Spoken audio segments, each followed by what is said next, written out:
नमस्ते, मेरा नाम शानू।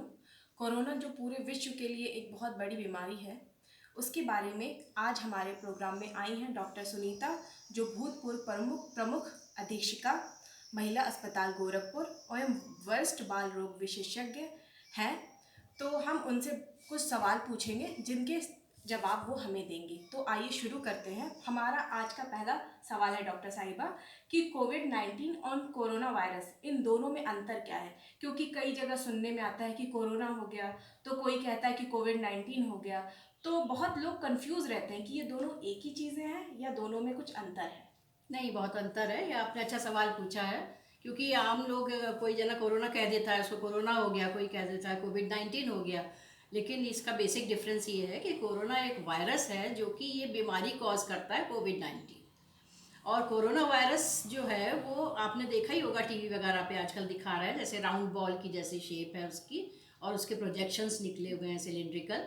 वो कोरोना वायरस है। और जबकि कोविड-19, जैसे पूरा नाम इसका है कोरोना वायरस डिजीज़, और 19 इसलिए क्योंकि 2019 में दिसंबर में इसका पहला केस मिला था। तो कोविड-19 वो बीमारी है जो कोरोना वायरस द्वारा पैदा की जाती मतलब इन दोनों में अंतर है। है। जी, बहुत अंतर है। तो और मेरा अगला सवाल ये है कि जो घर पे रहते हैं वो कोरोना से कैसे बचे, और जो बाहर से आते हैं वो कैसे बचे? तो दोनों में दोनों लोगों को क्या क्या करना चाहिए कि जो घर पे हैं वो घर पे ही बचाव करें, और जो बाहर से आ रहे हैं उनके लिए क्या बचाव है?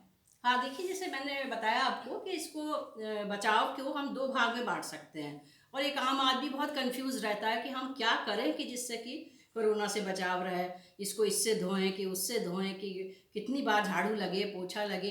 लेकिन इसका हम दो तरीके से अगर बांट के और हिसाब रखें, तो अगर घर में रहने वाले जो लोग हैं वो उसका बचाव इस तरीके से कर सकते हैं कि वे बार बार हाथ धोएंगे।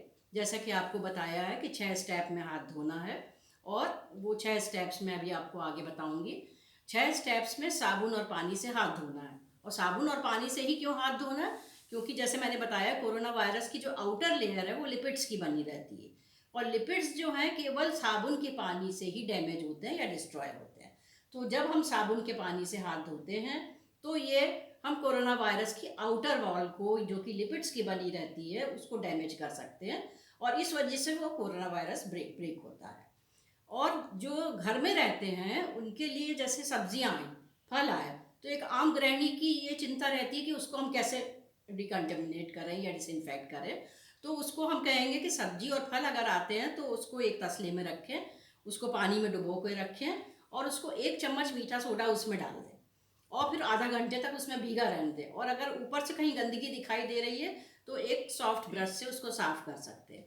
और जब आधा घंटे जब उसमें भीग जाए तो वो सब्जियां और फल निकाल के उसको साफ पानी से धो के हवा में सुखा के फ्रिज में स्टोर करें। तो ये तो बात हुई हमारी सब्जियों और फलों की। अब कुछ आर्टिकल्स ऐसे भी हैं जो कि प्लास्टिक में आते हैं। तो प्लास्टिक के आर्टिकल्स को हम लोग जो है साबुन से या डिटर्जेंट से धो सकते हैं, लेकिन सब्जियों और फलों को कभी डिटर्जेंट से ना धोइए, क्योंकि उसमें छोटे छोटे छिद्र होते हैं जिसके अंदर डिटर्जेंट जा सकता है। लेकिन जो प्लास्टिक है, प्लास्टिक के अंदर सामान है, तो प्लास्टिक के ऊपर जो है आप डिटर्जेंट से सफाई करिए। और रही बात झाड़ू पोछे की और सफाई की, तो उसके लिए मैं यही कहूँगी कि ब्लीचिंग का घोल बनाइए। ब्लीचिंग के घोल बनाने का तरीका ये है कि आप 1 लीटर पानी में करीब 15 ग्राम ब्लीचिंग पाउडर घोल सकती हैं। ये प्रपोर्शन रहता है। अगर 2 लीटर बनाना है तो आपको 30 ग्राम चाहिए। तो ये घोल बना के आप उसी में अपना कपड़ा साफ भिगो के और पूरे फर्श का पोछा लगाएं, और फर्श से 7 फीट ऊंचाई तक पोछा लगा सकती है। और ये पानी हर 6 से 8 घंटे पे फ्रेश बनना चाहिए। ये नहीं कि कल का पानी बना हुआ और उससे आज पोछा लगा दिए तो उसका कोई इफेक्ट नहीं होगा। तो ये इस तरीके से हम उसको डिकंटेमिनेशन कर सकते हैं। और साथ ही घर में जो आम दरवाजे यूज़ होते हैं उनके हैंडल, और जो दीवारें यूज़ होती हैं, जो मेजें यूज़ होती हैं, जो स्विचेस जिनको हम ज़रूरत से ज़्यादा यूज़ करते हैं, उनको भी ज़रूर कंटेमिनेट करना चाहिए। और जो बाहर से आ रहे हैं उनके लिए क्या बचाव है? हाँ, वो थोड़ा अलग है उनका। जो बाहर से लोग आ जा रहे हैं तो उसमें मुख्यतः जो उनके पास चीज़ें होती हैं वो है मोबाइल है, पर्स है, चाबी है, पैसे हैं, ये सब चीज़ें हैं। तो उनको चाहिए कि एक डिब्बा बना लें, उस डिब्बे में आते ही साथ पहले वो चीज़ें रख दें जो कि वो बाहर से लेकर आ रहा है, और उसको हम किसी डिकंटेमिनेशन स्प्रे से, जो कि सैनिटाइज़र जिसको हम कहते हैं, उस सैनिटाइज़र स्प्रे से उनको हम स्प्रे कर सकते हैं। और उस स्प्रे का कंपोजिशन ऐसा होना चाहिए कि 65 से 70% अल्कोहल होनी चाहिए उसमें। अगर वो नकली है तो उसमें 65 से 70% अल्कोहल नहीं होगी और वो सैनिटाइज़र का काम नहीं करेगा।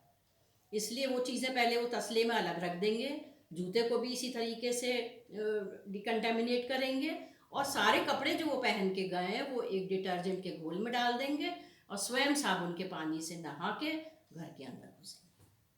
और एक बात ये भी पूछना चाहती हूँ कि लोग कहते हैं नॉनवेज मत खाइए, चिकन में कोरोना हो सकता है, एग से कोरोना हो सकता है, तो क्या ये पॉसिबल है? नहीं नहीं, ये बिल्कुल गलत धारणाएं हैं कि इस बीच में कोई जना नॉन वेजिटेरियन डाइट नहीं लेगा या एग नहीं खाएगा, ऐसा कुछ नहीं है। अगर वो अच्छी तरीके से पकाया हुआ है तो हमारा कोई इन्फेक्शन का सोर्स वो नॉन वेजिटेरियन डाइट नहीं बनती है। मेरा अगला सवाल है, जो ये अफवाहें चल रही हैं कि धूप में बैठ जाइए तो कोरोना नहीं होगा, ठंडी चीज़ें मत खाइए तो कोरोना नहीं होगा, शराब पीजिए तो कोरोना नहीं होएगा, और 30 सेकंड तक अपने सांस को, ब्रीथ को रोक के रखिए तो कोरोना नहीं होगा, मतलब हर तरह की चीज़ें आजकल हमारे कानों में जो सुनाई देती हैं, यहाँ गए तो ये पता चला, वहाँ गए तो ये पता चला, फ़ोन के माध्यम से भी व्हाट्सएप पे मैसेज आते रहते हैं तो ऐसा करिए वैसा करिए, तो क्या ये सब चीज़ें सच में फ़ायदेमंद है कि सिर्फ एक अफवाह? नहीं नहीं, ये सब मिथ्स हैं और ये सब अफवाहें हैं। ऐसा कुछ नहीं होता है कि धूप में रखने से कोरोना का वायरस मर जाएगा, या आप अल्कोहल पीते हैं तो वो वायरस मर जाएगा। ये सब मिथ्स होते हैं, इसलिए ये सब पे हमको ध्यान नहीं देना चाहिए। और भी कई चीज़ें हैं, जैसे कि कहा जाता है कि आप जो है अल्कोहल का, जैसे मैंने बताया वो तो है ही, उसके अलावा कई मिथ्स हैं। एडिट करना पड़ेगा तुमको। मच्छरों द्वारा ये फैलता है कि नहीं फैलता है, तो ये मच्छरों द्वारा नहीं फैलती है ये बीमारी। और बीमारियां ऐसी होती हैं जो मच्छरों द्वारा फैलती है, लेकिन कोरोना वायरस की या कोविड-19 मच्छर से नहीं फैलता है। और सांस 30 सेकंड तक, जैसे आपने बताया कि अगर कोई 30 सेकंड तक सांस रोक लेता है तो उसको कोरोना नहीं होता है, लेकिन ऐसा कुछ नहीं है।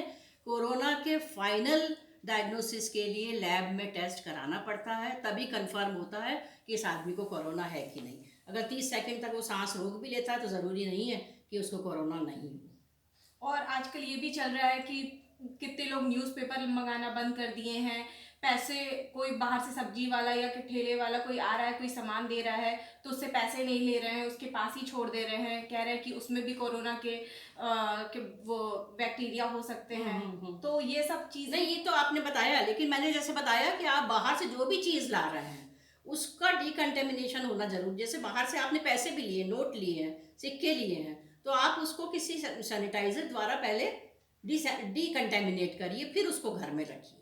ये सच है कि उसमें वायरस आ सकता है, सिक्के में आ सकता है, नोट में आ सकता है, किसी कपड़े द्वारा आ सकता है, प्लास्टिक में आ सकता है, इसलिए उसके लिए हमें सतर्क रहना पड़ेगा। लेकिन जो ये मिथ्स हैं कि सूरज में रहने से, अल्कोहल पीने से और ये वायरस नहीं होगा, सांस रोकने से नहीं होगा, हैंड ड्रायर्स लगाने से नहीं होगा, ये गलत है। और इसी तरीके से जैसे आपने बताया बाहर से मैगजीन्स अखबार आते हैं, तो बाहर से मैगजीन्स अखबार लाने में, पढ़ने में कोई बुराई नहीं है, लेकिन हमें उसको एक बार स्प्रे से डिकंटेमिनेट करना चाहिए, यानी कि हमें सैनिटाइज़र यूज़ करना चाहिए उसके लिए। उसके बाद अखबार को भी और मैगजीन को भी निश्चिंत होकर आप पढ़ सकती हैं। अच्छा, और एक ये चीज़ है कि क्या इसकी कोई दवा या वैक्सीन कुछ है जो इफ़ेक्टिव है या नहीं? अभी तक तो ऐसा ढेरों रिसर्च चल रही है, ICMR भी इसके ऊपर लगा हुआ है, लेकिन कोई भी थेरेपी इसमें इफेक्टिव नहीं रही है।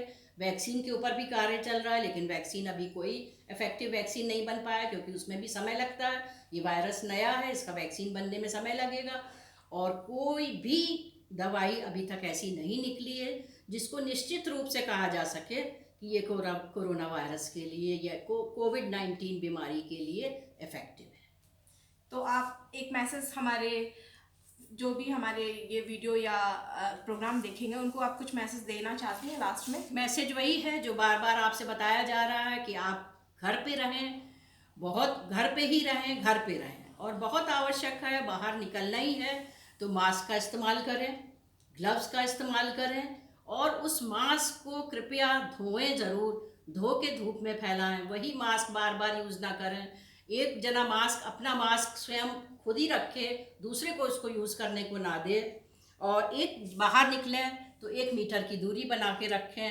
हाथ को बार बार धोएं, जैसे मैंने बताया है। अगर घर में है तो साबुन और पानी से, और जहाँ साबुन और पानी उपलब्ध नहीं है वहाँ सैनिटाइज़र से। 1 मीटर की दूरी बना के रखें, भीड़ कहीं भी जमा ना होने दें। आप बैंक के काम के लिए भी जाते हैं या कहीं आवश्यक कार्य से ऑफिस में जाते हैं तो 1 मीटर की दूरी बना के रखें। तो आपको इससे डरने की कोई आवश्यकता नहीं है, क्योंकि कोविड-19 से ग्रसित जितने भी मरीज़ हैं उसमें 80 से 85% मरीज़ों को बहुत हल्का फुल्का सर्दी जुकाम बुखार रहता है, जो कि अपने आप ही निश्चित समय से ख़त्म भी हो जाता है।